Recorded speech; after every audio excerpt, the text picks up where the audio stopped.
Hey guys!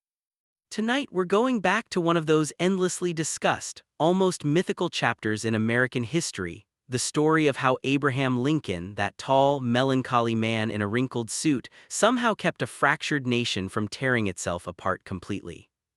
So go ahead, dim the lights, get comfortable, maybe let your cat need your blanket for a bit.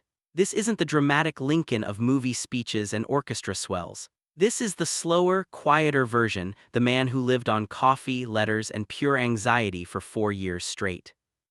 We're going to drift through his early years, his strange sense of humor, his very public sadness, and how someone so constantly unsure of himself managed to hold together a country that was basically coming unglued. Let's start somewhere small, a log cabin in Kentucky around 1809. Because of course he was born in a log cabin, it's the early 19th century equivalent of started from the bottom. Everyone important apparently began life surrounded by trees, mud, and homemade furniture. Hash the humble beginnings. Abraham Lincoln came into the world on February 12, 1809, in a little place called Sinking Spring Farm. His father, Thomas Lincoln, was a frontier farmer, which is just a polite way of saying perpetually broke and very tired. His mother, Nancy Hanks Lincoln, was gentle and hardworking, the kind of woman who tried to hold everything together with faith and cornbread. Life was rough. The Lincolns kept moving from Kentucky to Indiana, always chasing slightly better soil and slightly fewer legal disputes over land. Thomas Lincoln had the worst luck with property titles, which basically meant every few years they'd discover someone else technically owned the place they were living in. So pack it up and move again. Young Abraham grew up tall, awkward, and a little gloomy. He wasn't built for farming. He hated physical labor, much to his father's frustration. His mind liked to wander, usually into books which were scarce out there in the woods. He read whatever he could get: Aesop's fables, the Bible, a few old law books, and anything remotely resembling literature. His mother died when he was 9, milk sickness, a tragic and oddly frontierish way to go. Lincoln rarely talked about it later, but that loss haunted him for life. He often described melancholy as his companion, which sounds poetic but was probably just lifelong depression before anyone had a word for it. Thomas remarried a year later to a widow named Sarah Bush Johnston. Fortunately for young Abe, she was kind and practical, and she actually liked him. She noticed he was bright, encouraged his reading, and didn't mind that he wasn't the brawny, axe-swinging type. He grew up lanky, quiet, and often lost in thought, which in frontier culture was basically social exile. Hash the wander years. By his late teens, Lincoln decided he wasn't sticking around to be a farmer. He started working odd jobs: flatboatman, store clerk, postmaster, whatever paid enough to keep him fed. He was described as polite but weirdly detached, friendly, yes, but always watching, thinking, measuring. One of his earliest adventures was taking a flatboat down the Mississippi River to New Orleans. For a young man who'd barely seen beyond the forest, it was like a different planet: bustling ports, noise, color, and yes, slavery on open display. The sight reportedly disturbed him deeply, though he didn't speak about it much at the time. Back in Illinois, he found his footing in the tiny town of New Salem, a place that existed for about 5 minutes in the grand scheme of things but gave Lincoln his first taste of leadership. He worked in a store, told stories, wrestled for fun, and somehow became the guy everyone trusted to settle disputes. People liked him because he was honest, hence the nickname that would follow him forever: Honest Abe. He was also incredibly awkward, but in a way that made people root for him, like the gangly friend who always knocks something over but means well. Hash the political bug. Then came politics, because of course it did. In 1832, at the age of 23, Lincoln ran for the Illinois state legislature. He lost, spectacularly, but that didn't stop him. He tried again 2 years later and actually won. The Illinois legislature wasn't glamorous. It was dusty, noisy, and filled with people arguing about canals, railroads, and taxes, basically infrastructure debates on loop. Lincoln wasn't a firebrand. He preferred logic over shouting, and that made him stand out. Meanwhile, he decided he should probably get a real profession. So he taught himself law, because naturally that's what you do when you live in a log cabin and own maybe 3 books. He studied day and night, passed the bar exam, and became a lawyer, one who showed up to court carrying all his legal documents in a disorganized hatbox. He moved to Springfield, Illinois in 1837 and started practicing law. He wasn't rich, but he was steady, methodical, fair, and occasionally devastating in cross-examination. He had this peculiar talent for dismantling an argument without ever raising his voice. Lawyers who underestimated him usually regretted it halfway through the trial. Mary Todd in the domestic battlefield. Let's float gently into Lincoln's love life, which was, in a word, chaotic. He was socially awkward, shy around women, and prone to bouts of severe self-doubt. Then came Mary Todd. Mary was educated, witty, and ambitious, the kind of woman who could discuss politics while also pointing out your poor posture. They met in Springfield, courted, broke up, got back together, and finally married in 1842. Their relationship was volatile. Mary had a sharp tongue and a temper to match. Lincoln, meanwhile, tended to retreat into silence when things got tense, which probably didn't help. Still, they had 4 sons, only one of whom would survive to adulthood. The others died of illnesses that were tragically common at the time. Each loss deepened Lincoln's melancholy. Friends noticed he'd sometimes sit for hours staring into space, his face unreadable. People called him sad, but it was more than that. He carried a quiet grief that never really left him. The path to Washington. By the 1850s, the United States was a slow-motion disaster waiting to happen. The issue of slavery divided everything: politics, churches, even families. Lincoln, who had drifted away from politics for a while, was drawn back in. The Kansas-Nebraska Act of 1854 basically reopened the slavery debate by allowing new territories to decide for themselves whether to permit it. Lincoln, who saw slavery as morally wrong and politically corrosive, couldn't stay silent. He joined the new Republican Party, a mix of anti-slavery Whigs, free soilers, and people who were just tired of compromise after compromise that solved nothing. Lincoln's speeches stood out because they weren't fiery. They were calm, logical, and weirdly moving. He had a way of making moral issues sound like math problems: clear, structured, undeniable. Then came his debates with Stephen Douglas in 1858. Lincoln lost that Senate race, but the debates made him famous. His line, "A house divided against itself cannot stand," hit like a thunderclap across the nation. It was prophetic, measured, and deeply unsettling. 2 years later, the Republican Party needed a presidential candidate. Lincoln wasn't the first choice or the second, but he was the least controversial, which is often how history picks its heroes. So in 1860, this tall, sad lawyer from Illinois became the 16th president of the United States.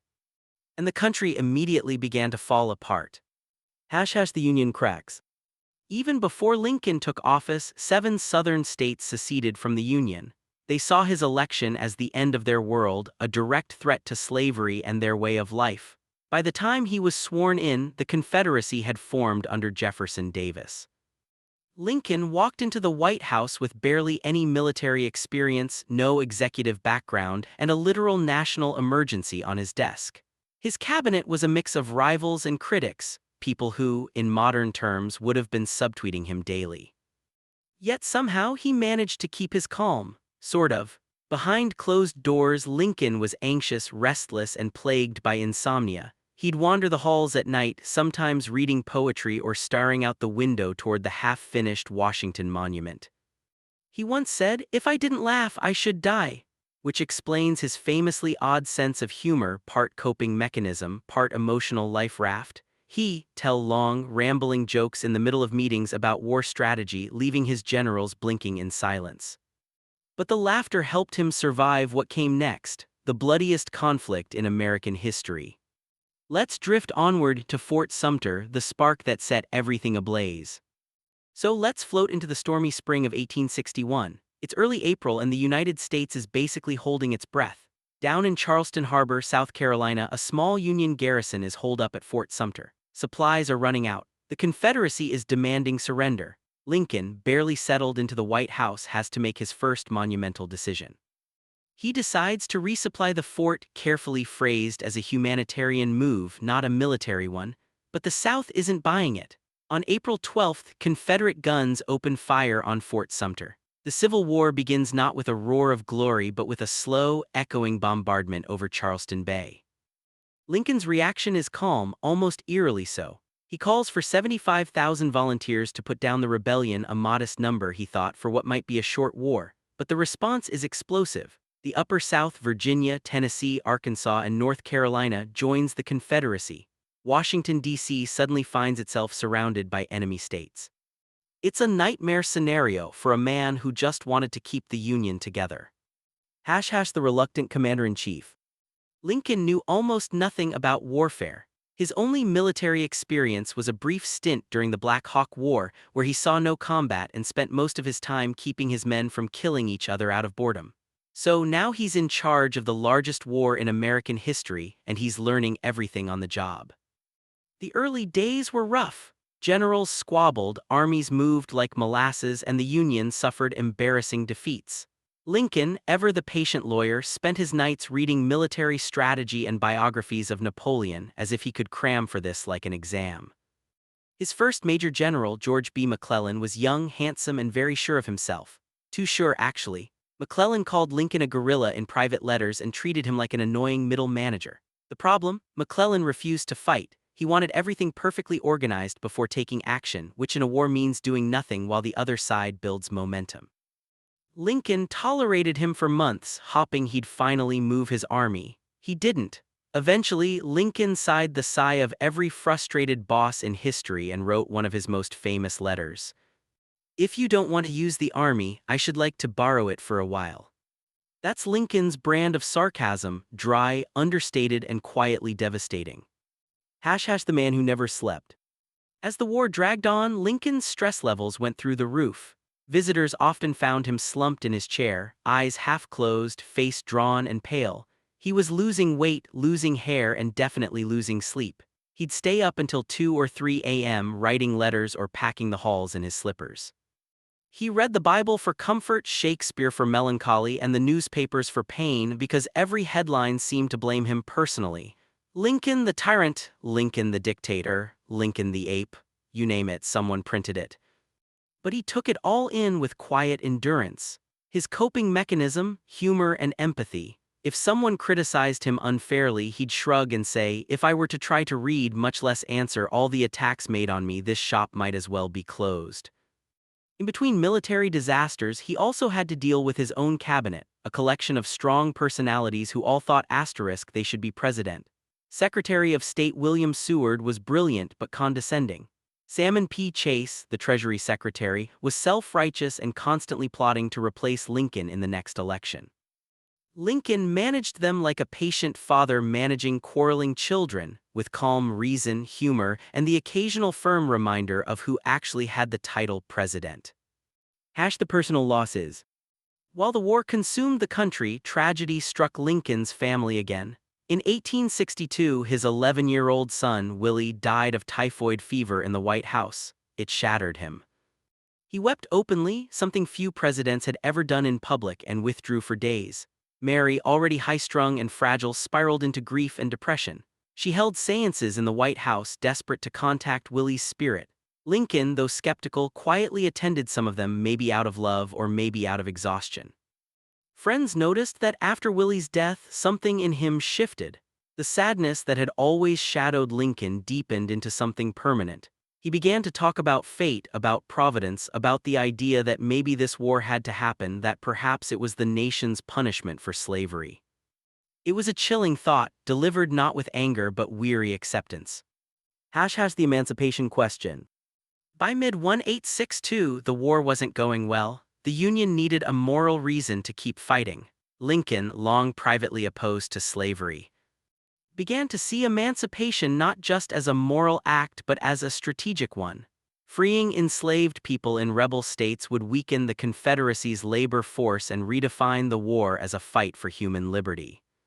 But timing mattered. If he acted too soon, it might look desperate; too late, and the war might be lost. After the Battle of Antietam, technically a draw but good enough to call a win, Lincoln issued the preliminary Emancipation Proclamation. It was measured lawyerly and not exactly fiery reading, but its meaning was profound. As of January 1, 1863, all enslaved people in Confederate-held territory would be thenceforward and forever free. Not everyone was thrilled. Northern conservatives panicked. Abolitionists complained it didn't go far enough. The South, of course, was furious. But Lincoln stayed steady. He later said, "I never in my life felt more certain that I was doing right than I do in signing this paper." It was one of those rare moments where history actually turns on a signature. The turning point. After emancipation, the war entered a new phase. Black soldiers joined the Union Army, men who had once been enslaved now fighting for the nation that had enslaved them. Lincoln took immense pride in their courage, often remarking that their valor proved the righteousness of the cause. Still, victory was far from certain. The Confederates under Robert E. Lee kept winning battles and humiliating Northern generals. Lincoln shuffled through commanders like a tired teacher, switching out substitute instructors who couldn't handle the class. Then finally came Ulysses S. Grant, rumpled, quiet, and perpetually smelling of cigar smoke. Lincoln liked him immediately. "I can't spare this man," he said. "He fights." Grant didn't win cleanly, his campaigns were brutal and bloody, but he moved forward. And that's all Lincoln had wanted for 3 exhausting years. The toll on the man. By late 1864, the war had aged Lincoln beyond recognition. Photographs show him with deep lines etched across his face, eyes hollow, shoulders sagging. He once joked that he felt like the tiredest man in America, and honestly, he probably was. Yet somehow, amid all that, he ran for re-election. The odds were terrible at first, the war was dragging, casualties were staggering, and public morale was in the basement. But when Sherman captured Atlanta, everything changed. The Union saw light at the end of the tunnel. Lincoln won re-election comfortably. His acceptance was humble and quietly profound. "I shall do nothing in malice, what I deal with is too vast for malicious dealing." That line sums him up, firm but never cruel. Let's drift gently now toward the end, a weary spring of 1865, where peace is finally in sight, and the man who saved the Union prepares to rest for the first time in years. So we're gliding now into the soft, uncertain light of early 1865. The war that had consumed everything, lives, cities, sanity, was finally sputtering to a close. But for Abraham Lincoln, the ending wasn't about victory parades or triumphant speeches. It was about relief, exhaustion, and a quiet sort of sadness that came from watching an entire nation bleed itself dry. The Union was winning, technically. Grant had Lee pinned down in Virginia. Sherman was slicing through the South, leaving a trail of ruin that was less about glory and more about logistics. Starve the Confederacy of resources and the rebellion collapses. Brutal, yes, but effective. Lincoln, meanwhile, was both everywhere and nowhere. He visited the front lines, met soldiers, and shook hands until his arm practically fell off. But his mind was elsewhere, already turning toward what came asterisk after asterisk. What kind of country would emerge from this horror? How do you heal something that's been violently torn in half? He knew punishment alone wouldn't work. With malice toward none, with charity for all, he'd soon say, and he meant it. Even after 4 years of war, he still believed the South needed understanding, not vengeance, which, considering the mood of most Northerners, was almost saint-level patience. The second inaugural, a sermon more than a speech. March 4, 1865. Lincoln stands on the east portico of the Capitol under a gray, misty sky. He looks older than anyone remembers, gaunt, almost spectral. The war isn't quite over yet, but the end is close enough that everyone can taste it. When he begins his second inaugural address, it isn't a victory speech. It's quiet, thoughtful, practically a sermon. He says both read the same Bible and pray to the same God, and each invokes his aid against the other. Then he pauses, as if weighing the irony of that out loud. He speaks of slavery as the cause of the war, plain and simple. And then comes that haunting line: "If God wills that it continue until all the wealth piled by the bondsman's 250 years of unrequited toil shall be sunk." As was said 3,000 years ago, so still it must be said, the judgments of the Lord are true and righteous altogether. People stood there in stunned silence. No cheering, no fanfare, just quiet, because it felt like what it was, a eulogy for a broken nation. Even Frederick Douglass, who had been sharply critical of Lincoln in the past, said afterward, that was a sacred effort. Lincoln had gone from lawyer to politician to war president to something almost biblical, a weary prophet who somehow never gave up believing in humanity, even after seeing the worst of it. The war finally ends. And then in early April, the news everyone had been waiting for finally arrived. Richmond, the Confederate capital, had fallen. Lincoln went there himself, not in triumph, but curiosity. He walked through the smoking ruins with his trademark awkward gait, bowing to freed black residents who knelt before him and softly saying, "Don't kneel to me. That is not right. You must kneel only to God and thank him for your freedom. It was perhaps his most human moment, simple, humble, completely unscripted.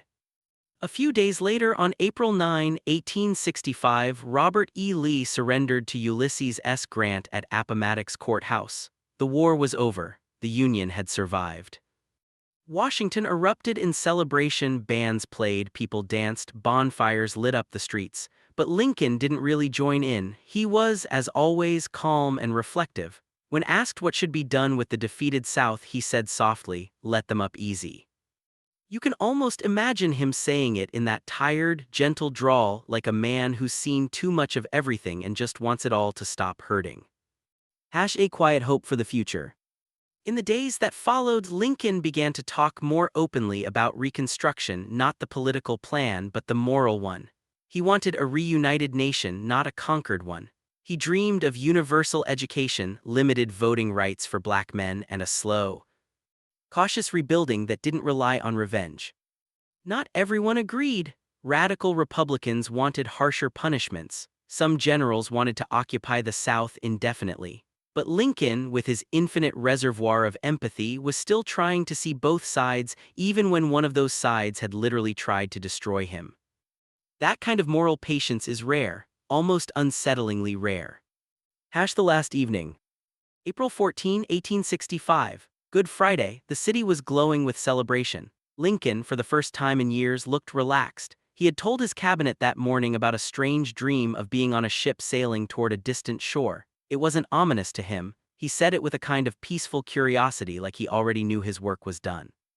That night, he and Mary went to Ford's Theater to see a play, Our American Cousin. They sat in the presidential box, the lights soft, the crowd laughing. Lincoln held Mary's hand and smiled faintly. And then, well, you know what happened. John Wilkes Booth, an actor and Confederate sympathizer, slipped into the box and fired a single shot. The sound barely registered at first. On stage, actors froze mid-scene. People laughed awkwardly, thinking it was part of the play, but within seconds the reality settled: the president had been shot. They carried Lincoln across the street to a small boarding house, laid him diagonally across a bed too short for his tall frame, and watched through the long night as his breathing grew fainter. At 7:22 the next morning, Abraham Lincoln died. Secretary of War Edwin Stanton stood at his bedside and said quietly, "Now he belongs to the ages." It was an ending that felt both sudden and inevitable, the kind of quiet tragedy that history never really stops grieving. The man beyond the myth. It's easy now to treat Lincoln as a statue, the marble saint, the great emancipator, the perfect hero, but that's not who he really was. He was fragile, depressed, sometimes indecisive, often lonely. He doubted himself constantly, second-guessed his own motives, and carried an unbearable sadness behind every calm smile. But he never let that sadness harden him. Somehow, through 4 years of chaos, he kept choosing compassion over cruelty, patience over anger, humor over despair. That's the real miracle, not the victory, not the speeches, the endurance of kindness in the middle of horror. He saved the Union, yes, but he also saved its conscience. And maybe that's why, even now, when you look at that tired face carved in stone on the National Mall, you don't just see power, you see pain, humanity, and a strange, lingering calm, as if the man himself is still whispering, "Let them up easy." So if you're still awake, congratulations. You've made it through a war, a presidency, and a lifetime of quiet endurance. Let's leave Lincoln here in that still moment between sorrow and peace, the tired president who never stopped trying to hold a broken world together.